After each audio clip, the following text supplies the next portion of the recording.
Hello, welcome to the program this afternoon, Indigenous Agroecology. My name is Helen and I will be the moderator for today. Today's program will be recorded and uploaded to the library's YouTube channel at a later date. During the presentation, please turn your cameras off and have your mics muted. If you have any questions, please put them into the chat. First, I would like to start off with a land acknowledgement.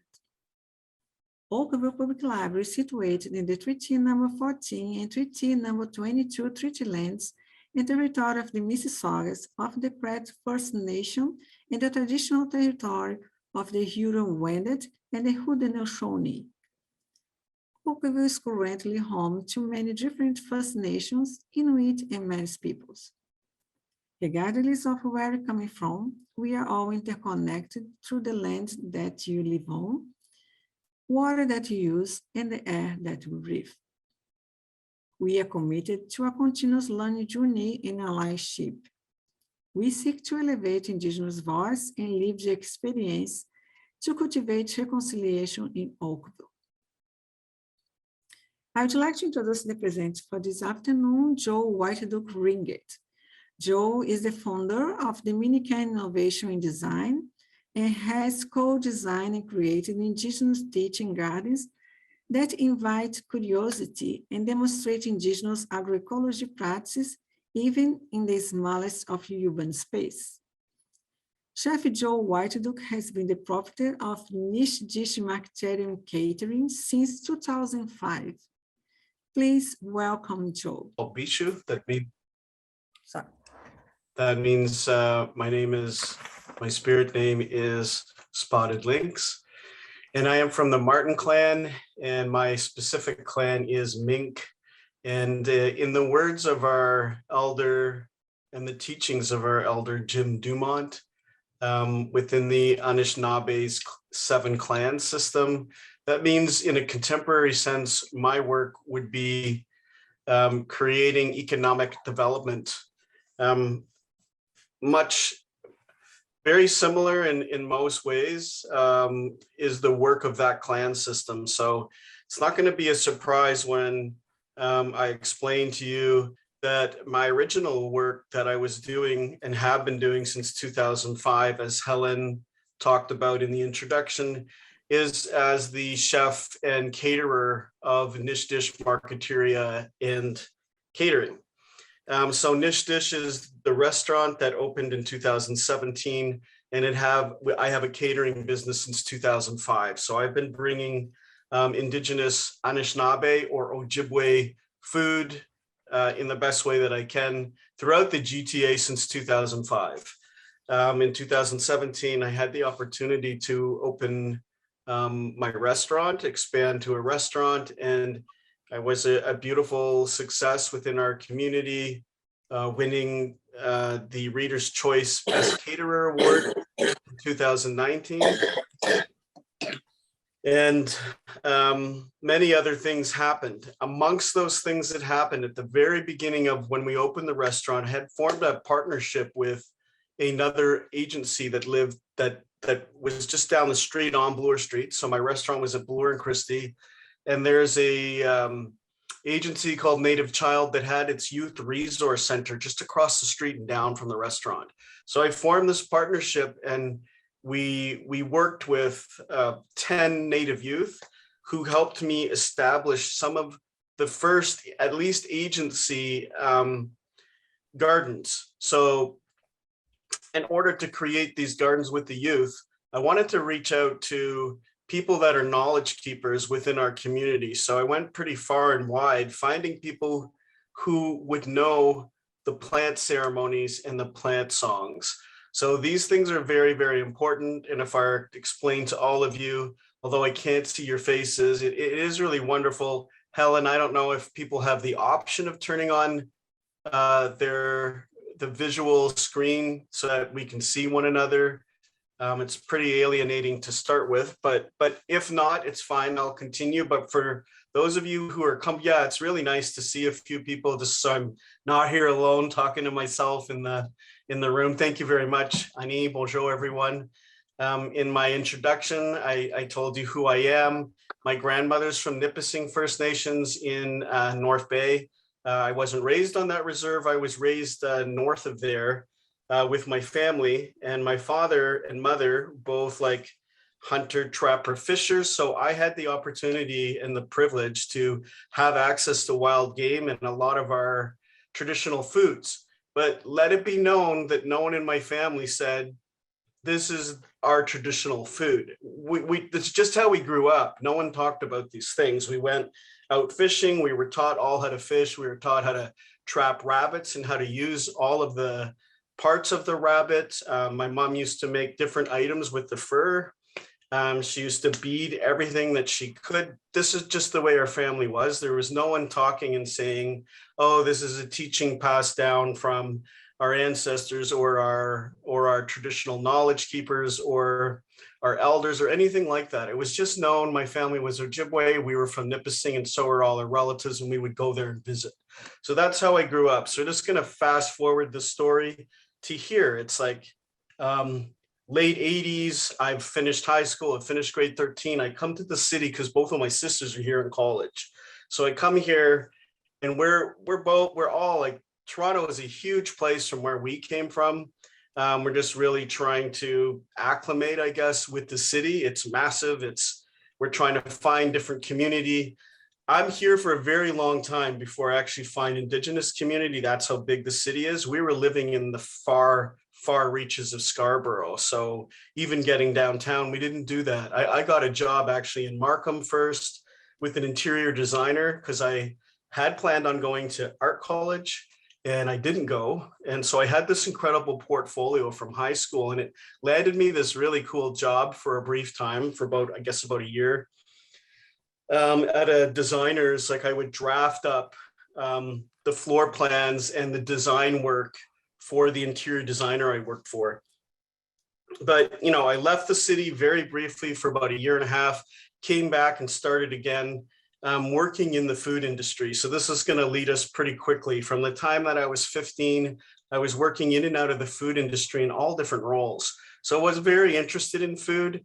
As I told you, we kind of like had the opportunity to grow up on the land. My dad, as a very young man, had built 2 hunt camps north of us. So we would go to these hunt camps every weekend. And like I said, we already lived in the wood. We lived like 5-6 miles out of North Bay. So we're already living in the country, in the forest, and learning to tap trees, pick berries, do all the things that our family did. And so at the hunt camps, we were taught how to cook on the fire through our parents, through my mother. So these are the things that I remember from my childhood that really stand out to me, because a lot of people ask me the question, like, when did you know? How did you know that you would become a chef or that you would work in this field of hospitality or in the food industry? And I'm going to say I never knew that. I'm going to fast forward again. Here in Toronto, when I do find the Indigenous community, I end up at the Native Center. It's on Spadina, at Yonge and Spadina. I start hanging out there. I find these pamphlets to a place called Anishinaabe Health. And I'm like, wow, there's like people who can teach me things here. So I go to Anishinaabe Health at Gerrard and Queen. It's like Queen and it's on Queen. It's still there actually. They've expanded to all different locations now, but what Anishinaabe Health had to offer me that was really amazing and sort of put me on my track to learning more about being an Anishinaabe person was I got to meet elders there and medicine people. So I think this part of the story is really important because we're going to get to Indigenous agroecology, because it's got to be the most important thing that I'm trying to tell in this story. I meet Wanda Whitebird. Many people who far and wide know who Wanda Whitebird is. She's helped thousands and thousands of people on their journey to reclaiming their identity. And so Wanda teaches me a whole lot of things about the culture, including the very first things that we know, because there's sometimes a lot of assumptions about, oh, Native people already know these things. There's an assumption like that. But if you know at least part of the history of Canada's treatment and relationship with Indigenous communities, you'll know that many of us are dislocated, and especially from the culture. So Wanda taught me about the medicines. This is probably the most important step for me as an Indigenous person, is to start learning our ways of grounding ourselves and our ways of communicating with our plant ancestors. So those four main medicines, although there are many medicines from all different types of plants, are these sacred medicines called tobacco, which is asema, and then kijik, which is cedar, and then mashkadowesk, which is sage, and then wingawash, which is sweetgrass. And if any of you have the opportunity to get this book, I really want to encourage getting a look at this book, because you're gonna learn profound things from this book in many different ways. And one of the reasons is the author of this book, Robin Wall Kimmerer, has taken the time and the inspiration to write this book, Braiding Sweetgrass, Indigenous Wisdom, Scientific Knowledge, and the Teaching of the Plants. And that's really what Indigenous agroecology is.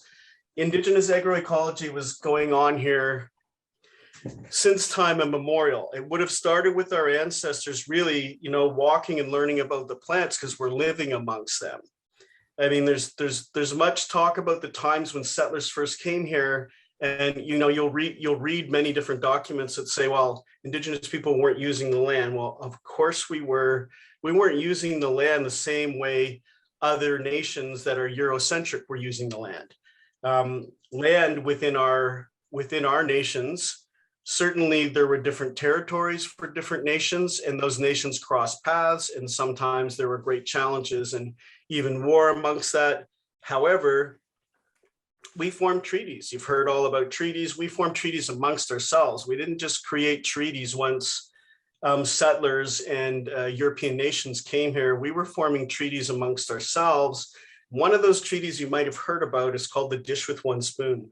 This is a really, really important example to give you that connects deeply with Indigenous agroecology, because we have to start with the beginning of belief systems, or the way that we communicated with one another around, how are we sharing the bounty of the resources that are here. And in the culture, I'm not going to say that we were thinking about them as resources. But you think about this teaching that I'm going to share with you very quickly, is that in the circle of life, we are all part of that circle. So there's not a paradigm where humans, which are the two-leggeds, have ownership over things. So we're not coming from that perspective. It's not within our culture. It's not, Native people aren't looking at the land and going, wow, this is a great resource. Let's grow more of this. So we're going to find ways to duplicate these plants, create monoculture so that we can have more for our community. Definitely, we found out ways how to be very resourceful, but the perception of this was to look at these opportunities from where they were already growing. So let's give you a quick example. If we came upon something like wild ginger, you could never just take it all or not tell people, because the whole part of the belief system, the spirituality, and the connection with the plants is specifically just to take what you need, and to do that in a very honorable way. So even to this day, some of the hunters I know from my home community, one of them is Perry Macleod. Maybe some of you have heard of him. He's a great storyteller indeed. And I've had him at many different events through NishDish and through Miinikaan, which is why I'm here representing Indigenous agroecology today.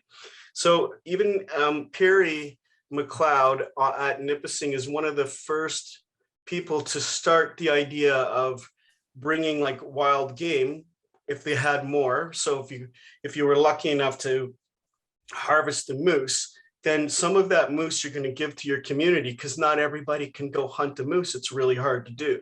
Not everybody knows how, and not everybody's able-bodied to go do that.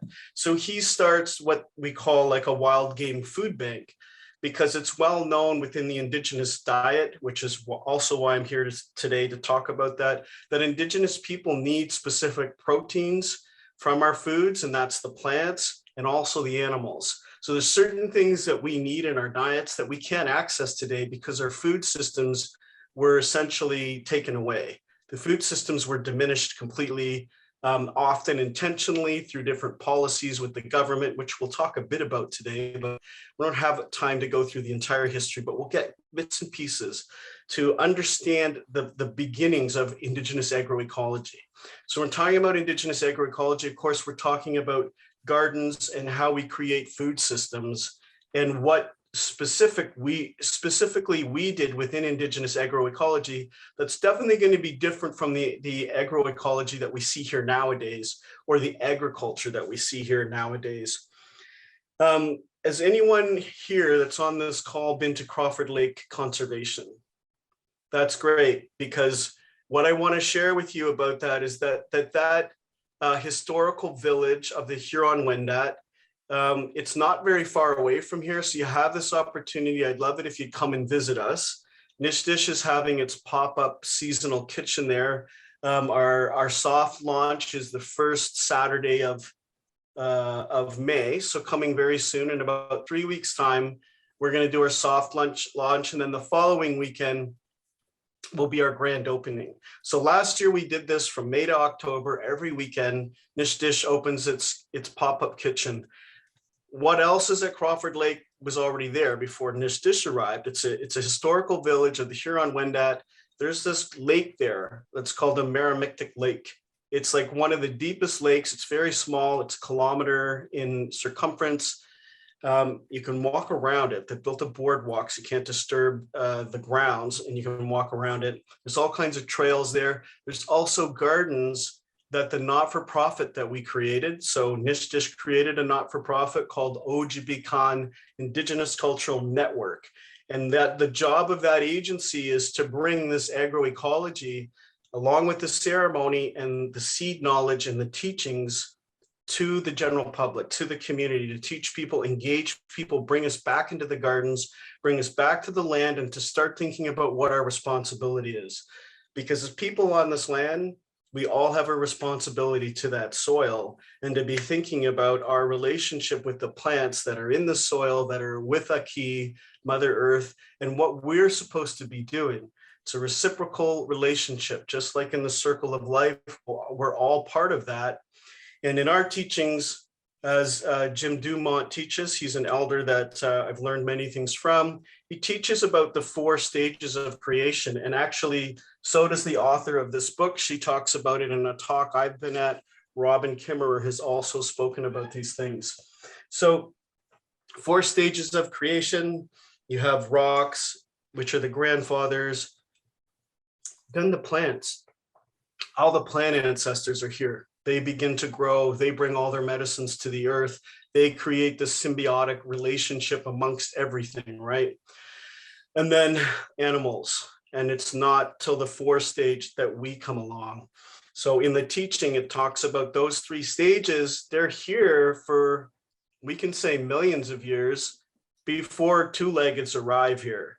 So 2-leggeds, the thing that's unusual about us is that we're completely dependent on those other 3 stages, but that isn't in reverse. If we disappear, those 3 stages don't disappear. In fact, they may flourish, which is the thing that we really need to come back to. We need to start thinking about, we're dependent on these stages. Why, how, what do we do about it? Because we've definitely forgot about that. And in our teachings, with the changes that have happened to our culture, our ancestors have asked us to go back, find the path, find the red road, and start picking up all the things that we've lost, because they're there on that path. You just need to ask the universe for them, or ask Creator, and the things start to return to you. So that's what happened to me when I went to meet Wanda Whitebird. Wanda introduced me to this very incredible, beautiful teacher, Mark Thompson. And Mark Thompson was a medicine person who went back on the red road on his journey and found his true gifts, and then he would bring them to the community. So as a medicine person, he sat with me many times, and was so lucky to have had the honor to have known Mark. And in the time that I knew him, I had been working in Gladue Court, Aboriginal People's Court, for many, many years, almost a decade. And in that time, at least half of that time I got to spend with Mark. Mark at one point told me that I had another gift. And he said part of that was my responsibility to choose if I wanted to pick up that those gifts, then this is where my life would lead. He said that the justice that I was looking for within the legal system, that kind of justice that I was looking for, didn't exist there.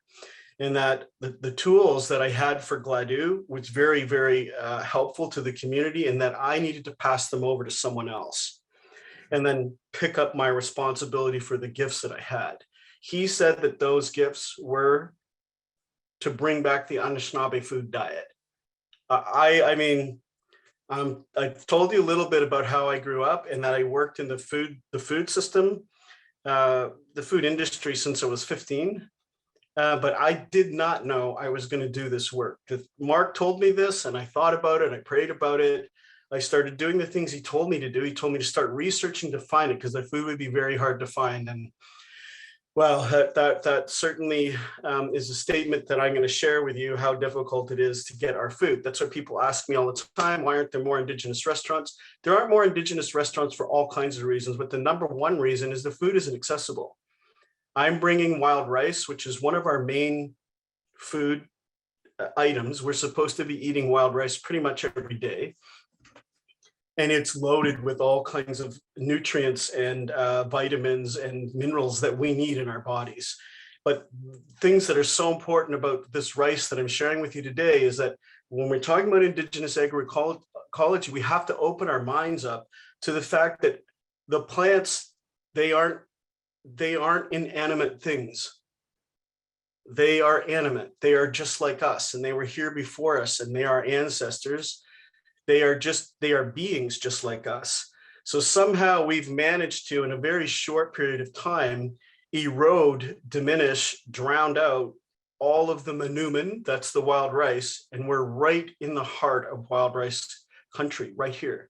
In fact, if you find the book, The Mashoma Story, and you read it, and find others, if you're really interested and you want to know, find the story about the food on the water. The food on the water is referring to Miinikaan, and it's this food that while the Anishinaabe, who come from the eastern coast of the Atlantic, and we begin a migration. That story is told in the book of the Mashoma Story. It's an incredible story. I hope that all of you can access it and you begin to learn what happened in that migration. At some point in that migration, we find the Finger Lakes, which is the Great Lakes here. And the food on the water is found at a time, in a very, very dire time, when we're looking for food because we're actually starting to starve to death. And we call out to our great half spirit guide and half human leader, who's this incredible legend and part of our teachings in the Anishinaabe culture, called Wenibojo. And Wenibojo, like I said, is this half spirit and half human. Yeah, the Mashoma's book, incredible book. Dan's holding up the book. That's a great book, Dan. I don't know if you're able to share, or put in the chat.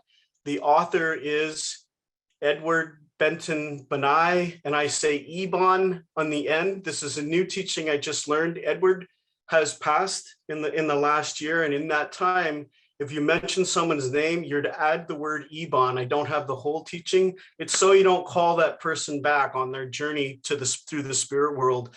You're not calling them back because they have a lot to do in this time. That great leader and knowledge keeper and elder, he wrote that book. That book is something fantastic. The teachings I have, you read that book 7 times from beginning to end, 7 times, before you're actually going to start to absorb all of the things in it.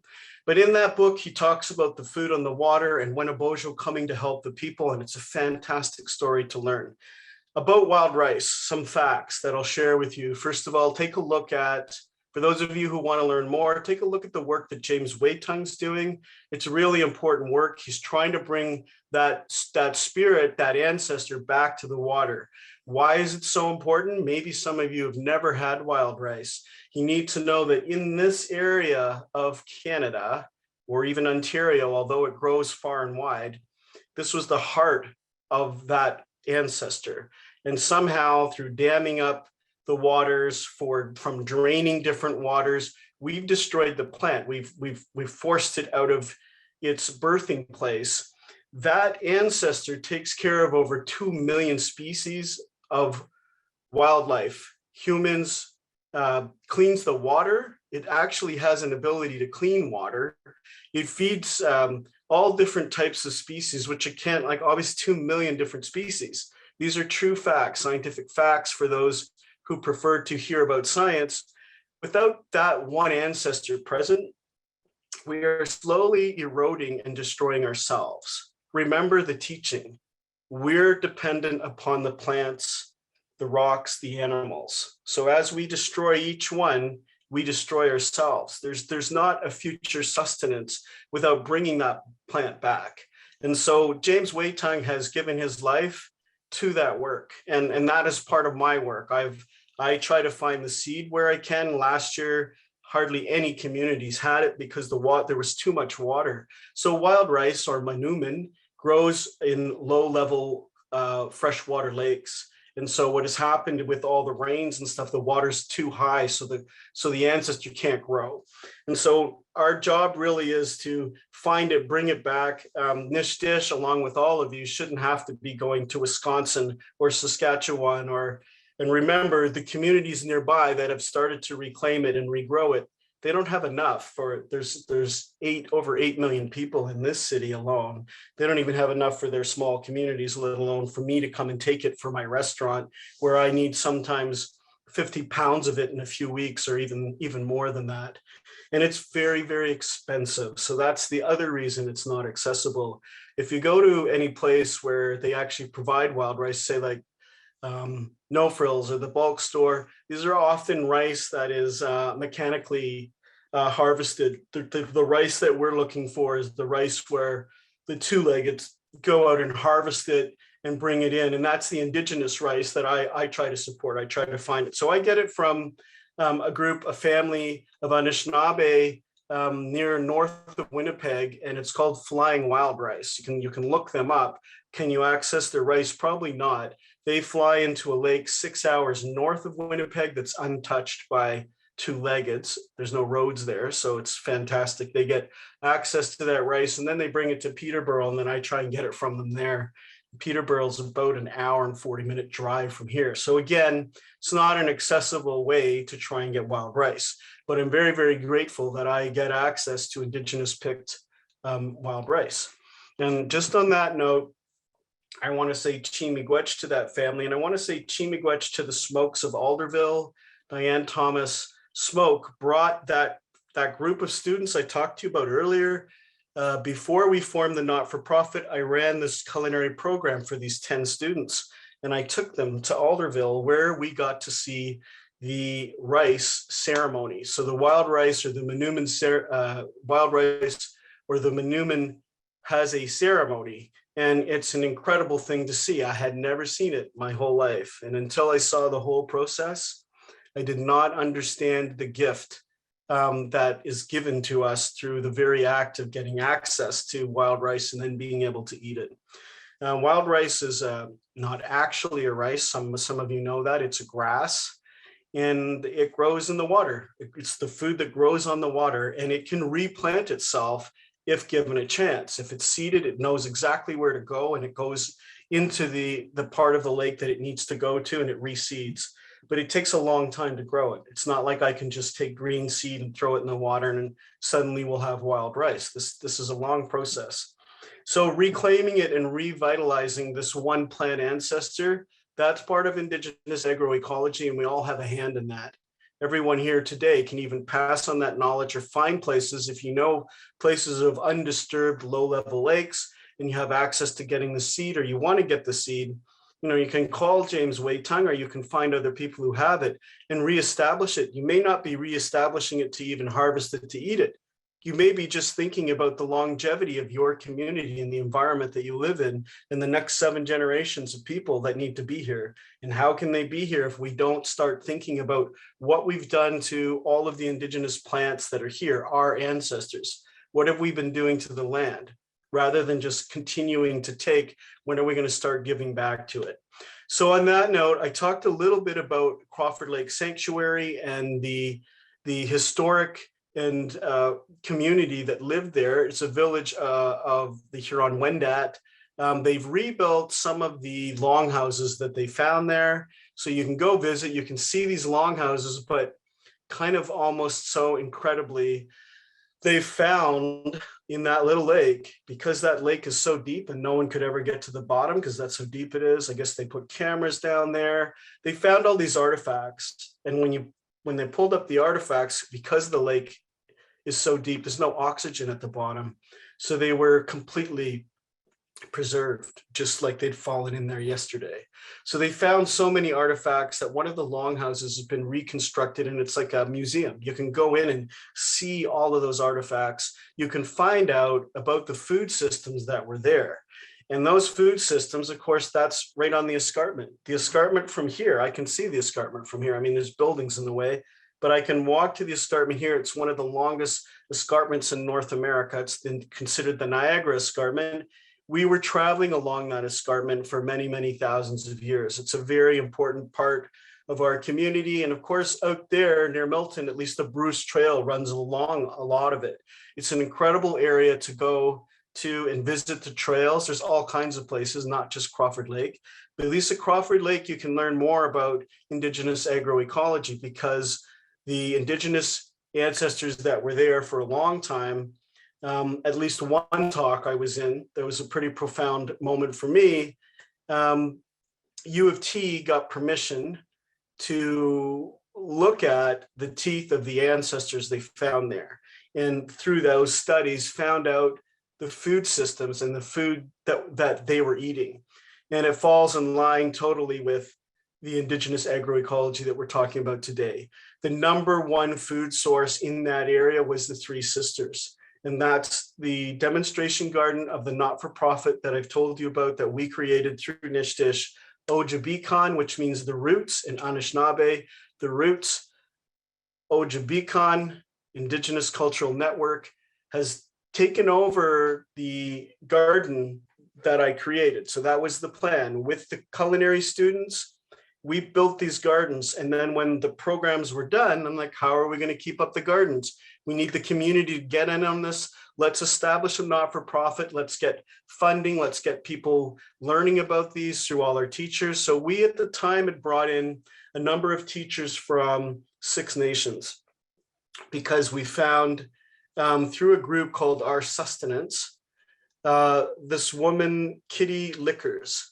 And Kitty was working with a group of Mohawk women who knew the songs. So even though, well, there actually is Mohawk on my dad's side, but I'm Anishinaabe. That's how I was raised through my mother.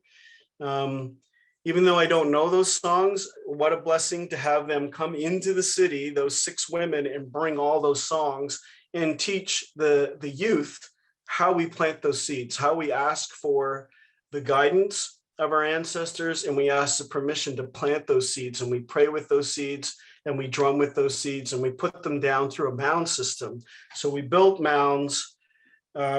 We looked at the teachings of Jan Longboat in the 13 moons calendar of when they're to be planted, and those first corn seeds go down at a very specific phase of the moon. This is very important information. I can't tell you what exact date that is this year. You either need to know the calendar that I'm talking about, or you can find it. But it's usually in the 3rd week of May. Now, with climate change, that may be changing. I don't actually know. I can't speak to that. I can only speak to what we did at Crawford, and those gardens continue to flourish. So around the 3rd week of May, we came in and we put 13 mounds down, and we put in the corn through the drumming and the ceremonial songs that we learned. Ojibicon has reestablished them. So every May they go in, they put down the corn.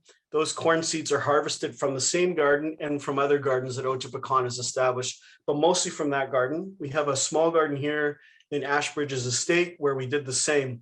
That the youth from all of those years ago in 2017, that's the same garden that we recreate through Ojibicon, the not-for-profit. So I hope I'm making sense. Everyone's following, not talking too fast. Great, thank you. Chimigwech. So basically you got NishDish, and then creating all these projects with the NishDish, the success of NishDish, and like NishDish can't do it all. I don't have time to grow gardens. I'm still trying to find the food, right? So we create a not-for-profit, we do this culinary arts program for the youth, and then we create Miinikaan, because as the not-for-profit is trying to grow and teach people through all the elders and knowledge keepers and seed keepers, these people are hard to find. They're not everywhere. We have to go find them. We have to pray for them and trust that we'll be brought to them. And it's working, but it's a long process. So my partner and I, Laura Marzovsky, so I'm just looking for her book. That's why I'm looking around. We have this book. If you've gone to the Miinikaan site, you've seen this book that Laura created. Laura is non-Indigenous. She's co-founded Miinikaan with me and my daughter, Johl Whiteduck. And this book here says an illustrated guide to growing food in your balcony. And you're saying, I don't have a balcony. What it's about is growing food in small spaces. Not all of us have backyards, that's for sure. So this is growing food wherever you can grow it, on your windowsill, in a container, in very, very small locations within a residence, and with very, very limited amounts of light. You can find out all kinds of things to grow. This is the other book that's on our site that I want to share with you. This one's actually much larger and much bigger, but this one here is kind of a handy guide. You can see how small it is. This one's already a bestseller. It's sold over 15,000 copies, and we do workshops, of course, on growing food in your balcony.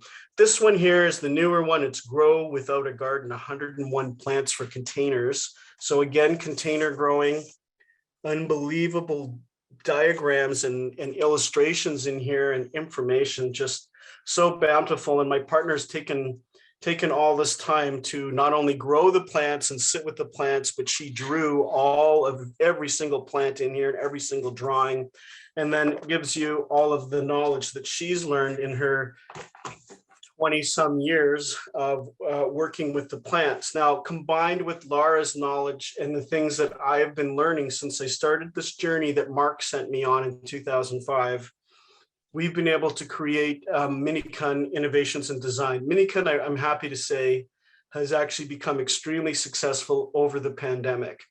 I apologize that it took a pandemic for people to start looking at the land and thinking about, how do I get food? Because now food access is really hard, and you see the prices of everything going up. You know that we have a growing season, and you know how important it is to actually understand how to grow food. There are many, many children in this city alone that actually don't know that a strawberry is grown from the ground, because we simply didn't teach them. We're just not staying connected, because we can just get food from wherever we look. We stop thinking about where it comes from and how important it is. And that's the major connection that human beings cannot lose. We have to actually understand where our food comes from and what our responsibility is to taking care of the land to grow food. So if you can even grow one plant after this day, it could be just basil. You can buy it already grown if you want. It's really reestablishing your relationship and your connection to growing a plant. We have a role in that, and we need to learn to do that. So now I'm going to move to that actual teaching and the work that's involved in the Indigenous agroecology and why it's so important. Because as I was establishing with you, you're going to say wild rice. Why is he talking about wild rice? Like, I haven't even eaten wild rice, or wild rice is too expensive for me to get. Wild rice does all these things. It does more than we can actually understand. The benefits of it to our surroundings, because it's endemic, because it was here thousands and thousands of years before Indigenous people and anyone else ever arrived here. We need that plant. So this is Indigenous agroecology. It's why I'm so excited to talk about it. Some of this information you're going to find in this book that some of you have, because the teachings, oh, and there's another one here. Many of you have probably seen this book too, but I'm always going to share them because I want to share all of the things I've learned. So this book is Mary Sisowit Genus, and it's edited with her relatives, and there's illustrations in it, but its plants have so much to give us. All we have to do is ask. Anishinaabe Botanical Teachings, what a mind-blowing, incredible gift to have and learn from. Now, that's the difference. The difference is many people who actually garden already know these teachings in some innate way. I can't really explain that. I think it's because you're working with the earth all the time. You begin to realize that we have this relationship with the land that is so important that we keep returning to the land and giving back, watering, taking care of, planting the seed, thinking about nurturing that plant, communicating with that plant. That's what it's all about. And so in the teachings of these Indigenous agroecology plants that I'm going to talk about now, which is the Three Sisters, it's the most important one because it's the most common one. Now there's all kinds of plants, obviously, and you're going to be able to see some of them at Crawford if you're interested in going. There are 2 gardens there to learn from. There's plants everywhere. And of course, Miinikaan has a couple of contracts. So we're bringing in indigenous tree species that need to be there, that were there. And we're praying for them and we're helping nurture them to see that that species returns to the area. One of the things we did here in the city not that long ago, trying to remember which month it was, it must have been last fall because it needed to be cold, the pawpaw ceremony. So who here has heard of the pawpaw tree? All right, Pam, you know it. You've heard of it. Have you guys ever tasted it? If you just want to raise your hand, have you tasted the pawpaw? The pawpaw is an indigenous fruit tree that was here by the thousands, maybe the millions. It's gone now. The city wiped it out just by populating here.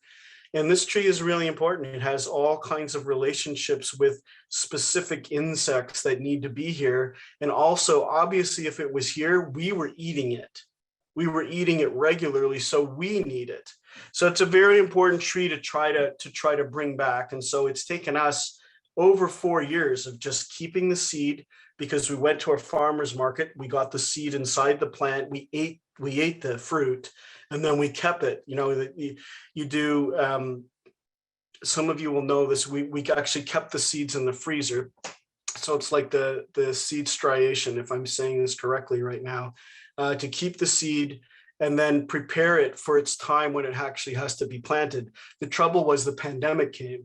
So then we couldn't go to the grounds where we were supposed to plant it. So we had to wait a couple years. So then we planted them as seedlings here first and then kept them all that time for about another 1.5 years. We lost a few on the way. I mean, it's very difficult to try and keep these seedlings alive and then retransplant them, move them somewhere else. But through ceremony, we had a lot of people come and help us and pray with the plants. And we planted 13 pawpaws in the TDSB's Forest Valley. And at Forest Valley, one of the reasons we did that is because they have staff there year round. And we profoundly pray and hope that nobody will disturb them, so that at least that group of trees, which we planted near other trees that it needs to have that symbiotic relationship with. So we really took the time to figure out where can they best survive, where 2-leggeds won't disturb them, and where they'll get just enough sunlight, not too much sunlight, not too much wind. What are all these conditions going to take? Anyway, the poplar tree, I just want to explain this. Beautiful looking, almost looks like a papaya. It's about that big. They can come in different sizes. They get really overripe sometimes, but they taste like this magnificent custard in your mouth. Some people describe them as like banana and pear at the same time, and it's custardy, so it's really soft and delicious and sweet. And it's got all these stones inside, like the seeds. It'll have 7 or 8 seeds in it.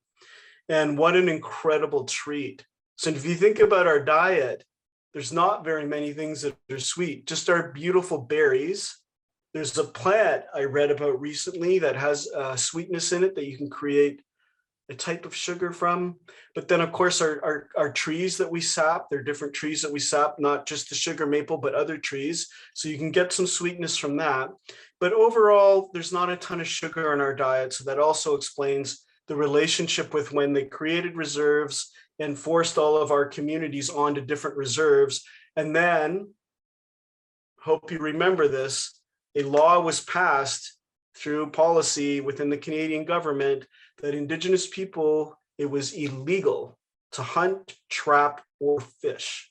Try to imagine that. We're forced onto specific lands that are rather small for the community, and then we're told, don't even think about hunting, trapping, fishing, it's illegal. We're gonna bring you staples. We're gonna bring you some food. You don't have to hunt, fish, or trap anymore. Meanwhile, at the same time, all of our children are being stolen by the generation after generation. So you have to think, even for those of us who were able to keep those very important ways of life, there wasn't people to pass them down to. So how are you going to pass these on to your children when your children have been removed from you? So you've got to think about how the food lines just begin to disintegrate through this act. Now, who knows what the 5 things are that were brought as staples? Everyone's heard about this. I don't want to spend too much time on it. They were called the 5 white poisons. What were they? Very quickly: salt, sugar, flour. Flour is a big one I'm going to talk about. And I think it's lard and maybe powdered milk. Does anyone know if I'm right about that? Those 5 things? Most of those things. Anyway, all 5 of those things we can't digest. They weren't in our diets. You can't just overnight start feeding a community something they've never eaten, because your bodies, we all have a gut microbiology. We all have digestive enzymes that are created for a specific environment. That's the foods that are endemic, the foods that are around us. That's what we're supposed to be eating. And then this other community comes in, stops all that food system, and then starts giving us this foods that have never even been grown here. So you can see the disintegration of health starts to happen within a very short period of time. The Indigenous community, more than 60 years ago, has an epidemic of diabetes. It's not new. This is old. This is very old. And we probably had that epidemic even before that, because no one was doing the studies. Just watching Indigenous people perish because of the access to food is no longer there. So why is agroecology so important? It's going to speak to us as a community, as all the people who came here and the people who were here together. We're going to be able to bring back the wild rice that's going to benefit all of us. We're going to bring back at least different parts of, like I've said, that tree. We did it with TDSB. They helped us do it. They came down to the ceremony. They participated. Some Indigenous people that are staff there, and some non-Indigenous people, and everybody there seemed to understand the relevance of growing this fruit tree that most people have never heard of, let alone ever tasted, and maybe will never taste. Maybe it takes something like 7 to 8 years before that tree is going to bear fruit. Not always, but those are the statistics, at least for the people who are still growing that tree. In the Hamilton region and the Niagara region still has pawpaw trees. And there's some farms that have them as well. So that's how that fruit's been getting to this city, is through those people who are farming them. They'll bring pawpaw when they're available, and then you have to find the right farmers market to get those pawpaw trees, pawpaw fruit. So as we know, with the 3 sisters I was talking about earlier, we have the 3 sisters that are corn, beans, and squash. This is actually also, by the way, the most requested dish at NishDish completely, because we do large order catering, and that's why we didn't make it through the pandemic. There's just no way to find this expensive food and then not be selling massive large orders of catering. That's the only way we could keep the restaurant open. And of course, when the pandemic hit, no one was allowed to gather, so nobody could order large orders of food. So we closed very quickly after the pandemic. And then, as I said, we were blessed in another way. The door opened for Miinikaan, because then people were allowed to be outside. They started thinking, wow, let's make a garden. Let's get outside. Let's start making some food. Let's start learning how to grow things. So then all of a sudden we had people starting to think about, this is the time. This is the time when we want to think about all these Indigenous plants. Oh, Indigenous plants? Who are some Indigenous people who might know about what the medicines of these plants are? So then you have community like hospitals, libraries, all kinds of different agencies, schools calling us to bring in the teachings of these plants. And it really is a magnificent time, but we need more people to learn about it, to teach it, and to start helping people sustain these gardens, because we can help implement the garden, but we can't be at all the gardens trying to keep them growing. So people have to learn the responsibility that comes with taking the seed. And that's what Miinikaan means. Miinikaan means the seed. So Miinikaan Innovations and Innovations and Design. This is the thing behind me. This box here, this beautiful box, is all full of seeds from all our gardens. And if you go on our website, there's a little code you can find. We'll send you these seeds. You get the teachings. This here is the strawberry pole bean. And so it's one of the beans that you can use in your garden for the 3 sisters, as we've just begun to talk about. The 3 sisters I'm not going to give the traditional teaching because I'm not an elder. I'm not a medicine person. I'm just a guy who tries to run a restaurant and tries to get people engaged with the land. But what I want to tell you is that the teachers who have taught me. So I talked about Jan Longboat. I've visited with Jan. She's given me teachings. I've talked about Jim. I've watched Elder Jim Dumont do these incredible talks about the creation story that I can't possibly tell you how amazing and how mind-blowing these teachings are. Just try to go see Jim if you can. He's still doing many talks. I'm just not sure if they're probably online right now. Grandma Pauline Shirt. I've gotten many teachings from Grandma Pauline Shirt. She's affected everybody's life here, at least in the GTA. In fact, she is the founder, her former husband, who is now passed, Vern Harper, they started Wandering Spirit, which is the very first Indigenous school here that is still operative, and the TSB actually has it, and it now goes from kindergarten to grade 12. And we're going to be going there to start teaching on the gardens as well with that school. So exciting times for Miinikaan. And then we think about the sisters. They are corn, beans, and squash. Can be a strawberry pole bean, like I just told you. But here's the teachings in a nutshell. It's not the traditional teaching. It's to tell you that, yes, there's specific times when these seeds go in the ground. Yes, you have a responsibility as an individual when you take a seed, feel like all seed happy and you buy all these seeds and then you just leave them in the envelopes. You're like doing a disservice. The seeds are here because they need to grow. And that's why we have a responsibility to give all these away. We harvested them, yes. I'm very proud of them, but I want people to take them so that they take that responsibility and grow the plants, because that's what creation wants us to do. The plants drop the seeds. And so if we take them, we need to drop the seeds too. We need to plant them and recreate that life and help that life continue and grow food or what have you. It may be flower, it may be medicine within the tree. But all plants have medicine, and there's so much to learn, such incredible things to learn about the medicine in each plant. With the three sisters, there's a mound that we grow. Now, I'm not going to say you're all going to do mound growing. It's not what I'm saying. I'm just sharing Indigenous agroecology.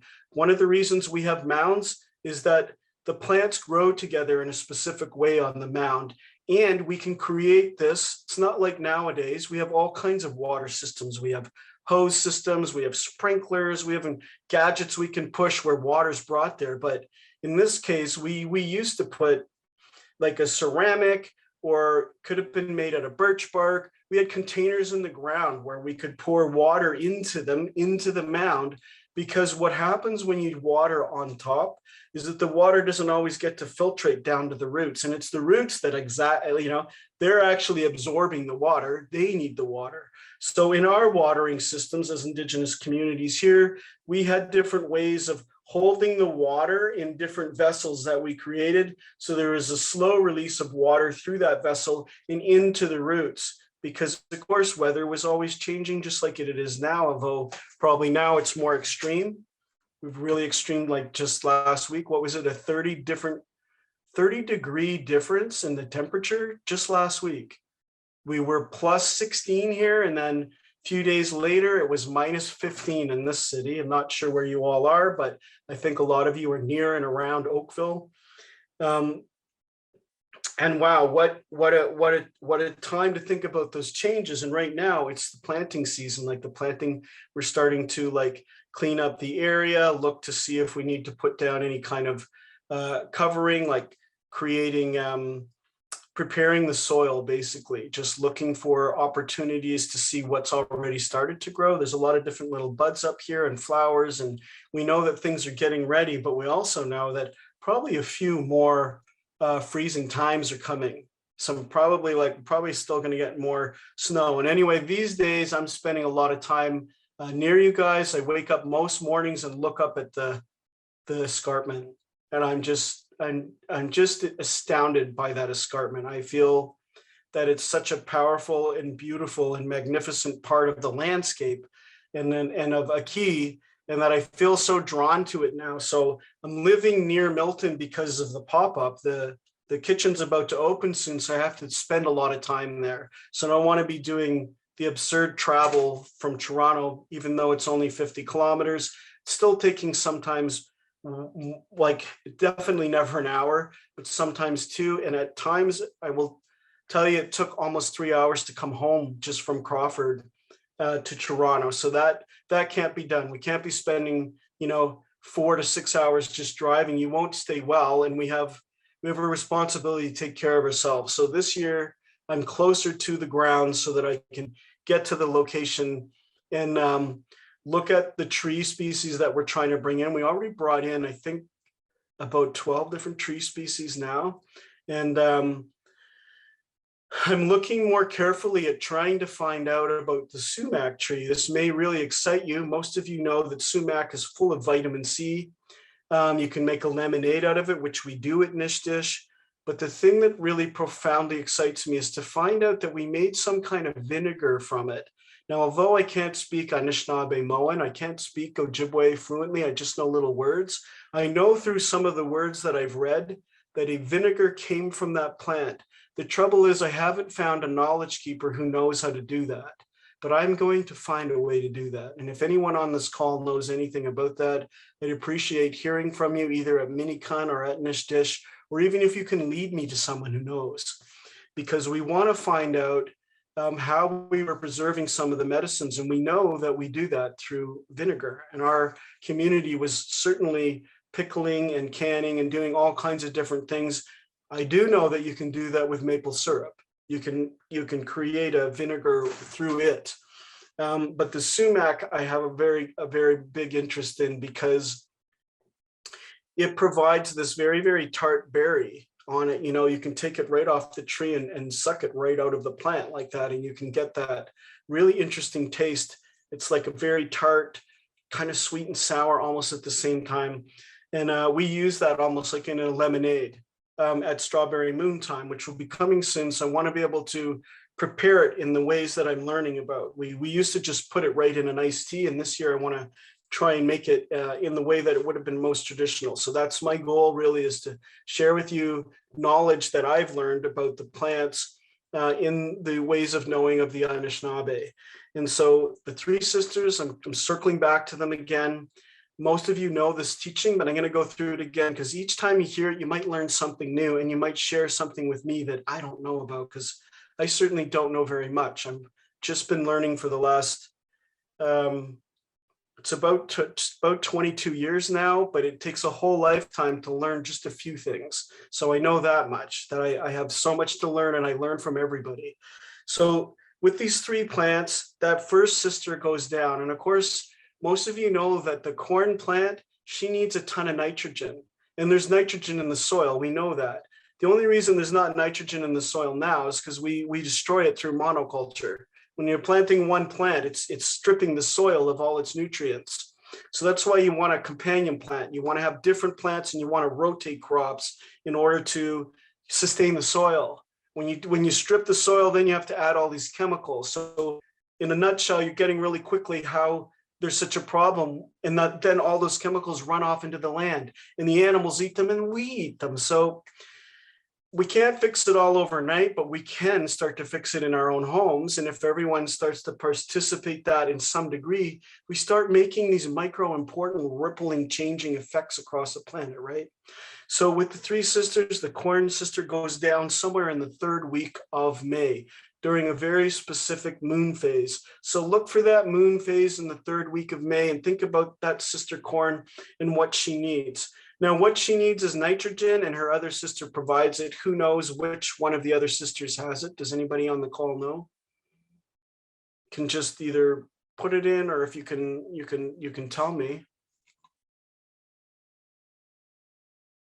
Oh, you got to ask to unmute. Okay, forget it. I'll just say it. We know that it's beans, and so the bean sister is planted with several weeks later, but look, one of the ways to know is just let the corn sister get to about a foot high, even a foot and a half high. And probably all of you know why, because the bean sister grows really quickly and she needs a pole to climb. So you see, they're already helping each other. That pole bean needs to climb up something to get all the different sunlight source and to be able to spread her plant system out. So she needs that corn to get up nice and high. You plant the beans too soon, she's actually going to grow so fast and her excitement and ability to grow that she's going to strangle her own sister by accident. So you don't want to do that. Make sure that the corn sister gets an opportunity because she grows slower. But once the bean sister comes, the bean sister is giving her all this nitrogen. So that corn's going to grow up really nice and strong. Give her that chance, wait till she's about foot and a half, and then plant the beans. And then the bean sister will start to climb her, and they'll both grow with that symbiosis, that synergy between each other, giving each other their love and their ability and their gifts, which is exactly the teaching that I'm sharing with you today. When Mark sent me on this journey, and he said, as you learn about the food, Joel, and you bring it to your catering business, people are going to come. The people are going to come and they're going to bring you knowledge, and you're going to give them knowledge, and you're going to share the food together. You're going to help bring back the Anishinaabe diet, and that's going to encompass all the other things that come with that. So here I am all these years later, finding out, reaching out to you, asking, do you know about the Poplar Tree? Do you know that, James Whiteduck is doing all this work, and we have an opportunity to bring back the Miinikaan ancestor and have her support us in 2 million different species of life. We have that opportunity to give back. So we have to do this together. And that's the teaching of the three sisters. You do everything together. It's the same with, where is it? I've got the braid here, but we know the braid. So this is the sweetgrass. This is the teaching of the sweetgrass, is that braiding it makes it stronger.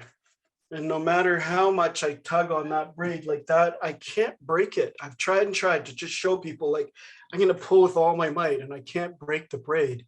And that's because that's the symbol of braiding our hair, of course. And it's also the symbol of the sweetgrass is Mother Nature's hair. So Aki is Mother Nature. That's her hair. That's her medicine. She's giving it to us. We make tea from the sweetgrass. Obviously, we burn it so that we can have that grounding and that beautiful peace and calm, and so that we're bringing all the positive nature of ourself forward and removing negativity. So I want to come with you today and be able to hear in a good way, see in a good way, experience you in a good way. So you smudge, that's what you bring to the world. Day to day, we pick up all kinds of negative energies, and we know that. We're all beings and we collect these things. And so smudging is one profound way to release yourself from those, so that when you go out in the world, you're bringing your best self forward. That will also attract other good energies that way. By the way, those are the way those things attract. When you come home, to release it so that you don't put some of that damper onto your family, you smudge again. If you're really lucky, you get an opportunity to smudge throughout the day. But if not, once or twice a day is just so beneficial to your spiritual health. And spiritual health encompasses all of those things, all of the things that we do as we walk within a day. So those plants grown together, and the last sister we have is, of course, the squash. Could be any squash. I'm like, when I've looked back at all the different varieties of squash, there are so many.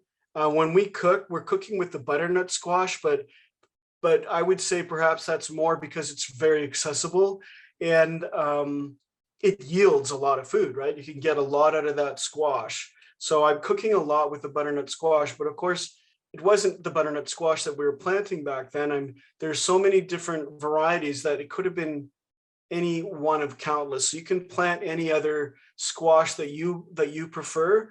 But when you plant her, she's on the outside of the mound, so she can grow around the mound. And what she's creating is, again, her love and her energy and her gifts. She grows around the mound, and her leaves are really large. So the leaves are blocking out some of the sun so that the soil retains its moisture. So she's helping her sisters be able to keep water and get water, but she's also really, really prickly. I don't know if you've ever gone in there and tried to grab a squash. You're going to experience those prickles. It's quite painful. It's painful enough if it hurts us. It can also keep away predators. So she's helping protect her sisters by growing around them, and then also keeping that moisture in.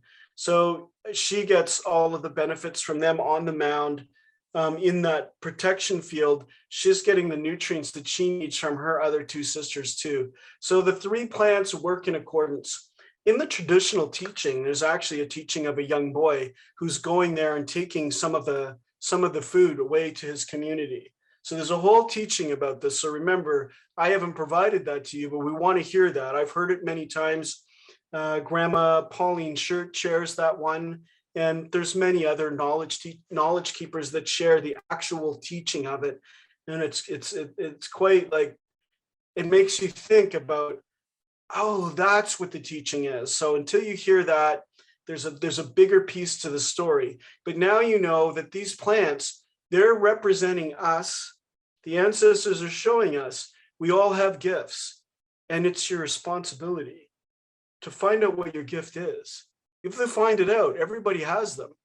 Find out what they are, and then once you nurture it, just like you nurture a plant, it begins to grow in you and you produce that gift. Once you're producing that gift, then you have a responsibility to share it. That's what makes our communities healthy and stronger. So then you have to share it with your family. Then as you continue to share it with your family, you learn different ways to give that to your community. That's what the harmony and the strength of the community is. We're all sharing our gifts with one another to build the community. That's also a part of our clan system, because they knew innately through those ceremonies who was what clan system. I had this gift way back in the day when we were living through our governance of the clan system. So Martin clan people, anytime Martin clan people came into our territory, we were to take them into our homes and take care of them. Our responsibility to our family and community was to find access to different things that would help build our homes, things that would help us have economic prosperity where we're going on the trading routes. So things that would help us get access to food. So it could have been my job to go out and search for manuman, go find a nice healthy patch, make sure we are not taking it all, make sure we're leaving more, make sure we're reseeding.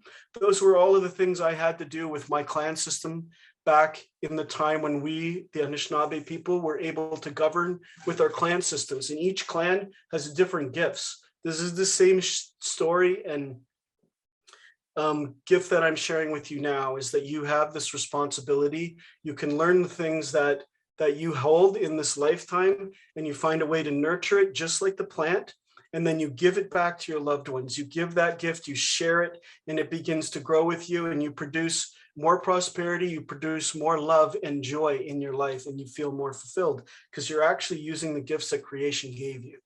So it's a wonderful teaching from the three sisters. You learn all that. On top of that, not only do those sisters help one another, they produce the most abundant food. So when you combine those three food groups together, now just remember, it's not the same corn we're eating today. So I always have to be sure to remember to tell you that. The corn species that we had back then is not this corn, not the yellow corn, Monsanto's corn, doesn't provide the same nutrients. So we need the white corn, the red flint corn, the Hopi blue corn, all the corns that were indigenous in those times. We still have access to them. You just can't walk in a store and buy them. And they also need to be lied. So there's a whole process that has to happen to them after they're picked that doesn't happen with yellow corn. So when we're talking about this, the synergy that's created through the food or the dish that I'm talking about, the three sisters, it has to be that specific type of like white corn, for example.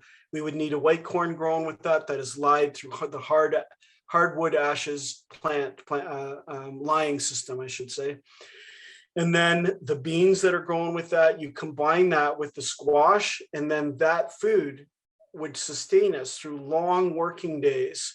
So giving us abundant energy. And, I'm saying that it's not the yellow corn, but I will tell you this. But we also put the white corn in it. See, whenever we could access the white corn, which is almost impossible to get, I could only get it at one source. I was able to get it from Bonnie Sky.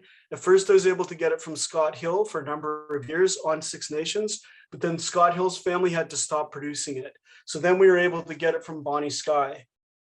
I'd have to drive like the 3 hours, drive to Six Nations, go get it from them after they lied it and bring it back to NishDish. Then we'd have to freeze it, and freezing it does changes it a bit. I don't know if it changes the nutrients, but it changes how it tastes. But anyway, those three sisters together, having that meal produces this abundant energy that no other food source does. And I'll tell you, everybody experienced that. People at NishDish would come back and say, look, I really want to try that dish again.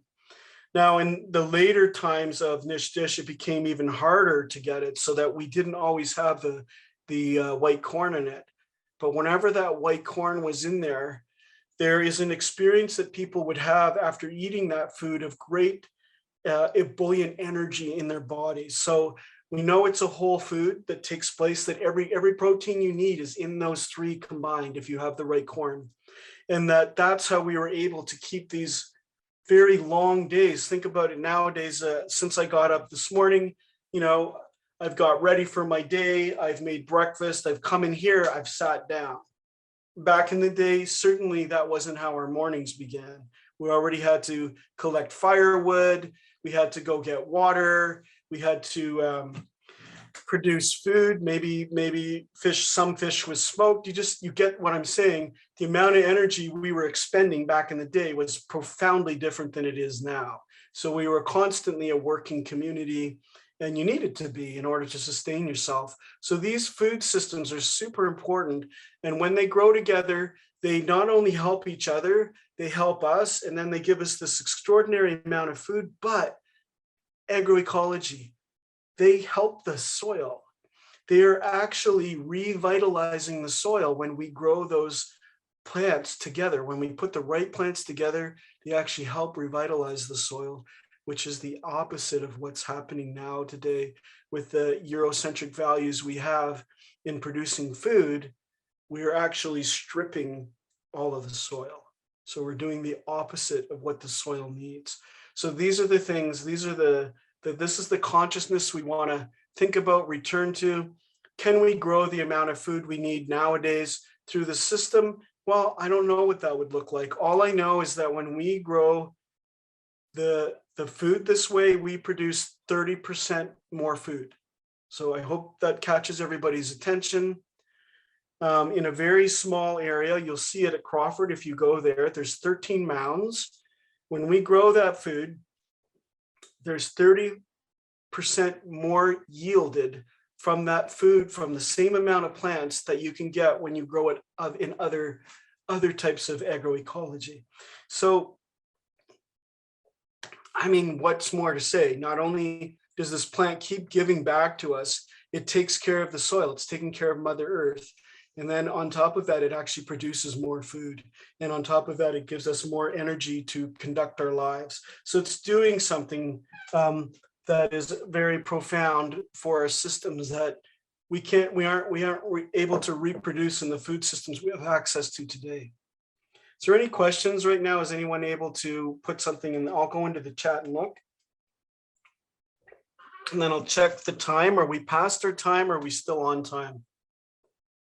I'm looking for Helen. Are you there? Are you able to cue me? Or maybe I'm just supposed to say goodbye when it's time. Yeah, yes, actually we passed our time in 15 minutes already. So okay, yeah. So just very quickly, I should say to everyone, I see someone asking, squash grows on the ground with prickly vines, keeping animals. Yeah, thank you, Dan.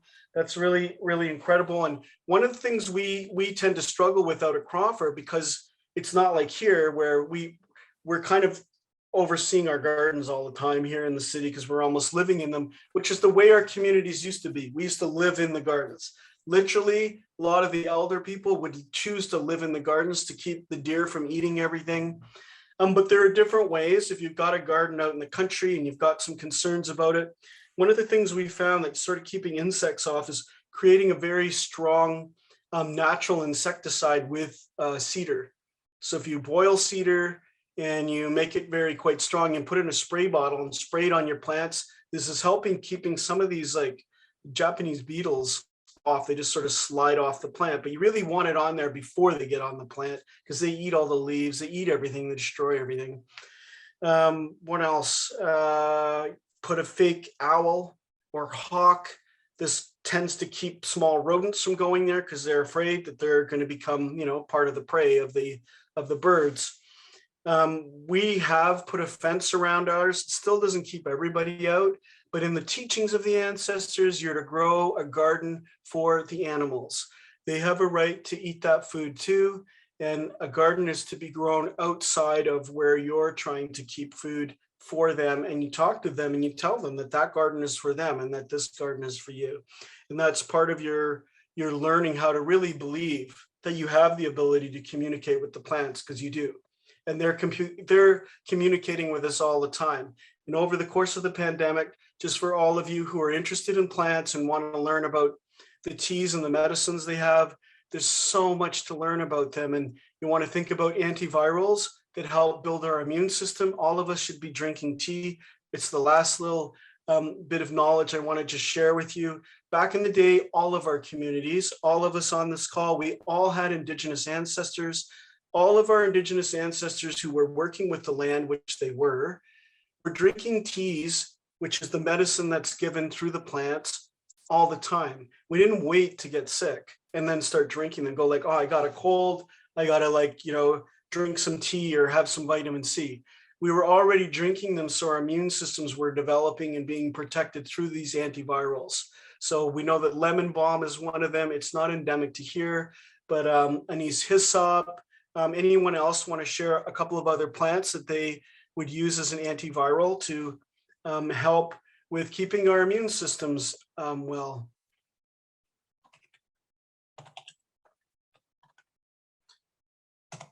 There's a bunch of them. They're in our gardens. Oh, wild rosehip. Thank you so much. That's a great one, full of vitamin C or ascorbic acid. Really, really fantastic and tastes delicious, right? We know that cedar for sure has a ton of that, so you can drink it. But many of the plants you can grow right off your balcony or in your home that are herbs or flowers have medicines that will help us right now. And they're calling out to us. They want us to come and get them, because this is a time of a great challenging time of where, many of us are getting sick. So we want to look to the plants for the answers and honor them in the way that we're supposed to by actually using their medicine and putting down our sema or our tobacco to give them thanks. That is part of our responsibility. And I say, thank you, everybody. I say, Bama P. I hope to see you soon. Please come to Crawford and visit if you get an opportunity. And otherwise, if you're in this city, you can also look online and find our different gardens that you can visit with us. But Ojibicon and Miinikaan both have gardens at Crawford Lake, and NishDish will be there. So I'd love to see any of you. And you can, if you see me, you can always just say, I saw you online, and I'd love to talk to anybody. We'll also be having 2 different ceremonies up there. Don't have the date of the first one, but grand opening, look forward to somewhere near the 2nd week of May if it wasn't in the first, because the first is probably the soft launch. We won't quite be that ready, but we'll be open. And then the harvesting ceremony in September. We had one last year at Crawford. It was beautiful and wonderful. And we had so many people come out. We have the dancers, the drummers, all the grandmothers come out, and we all do teachings. We have Perry came in to do a talk. A whole bunch of different people come in to do talks and share their knowledge with you, share their gifts. So Chimigwech to everybody. Thank you so much for coming and spending this time with me today. Hope you have a wonderful day and hope to see you again sometime soon.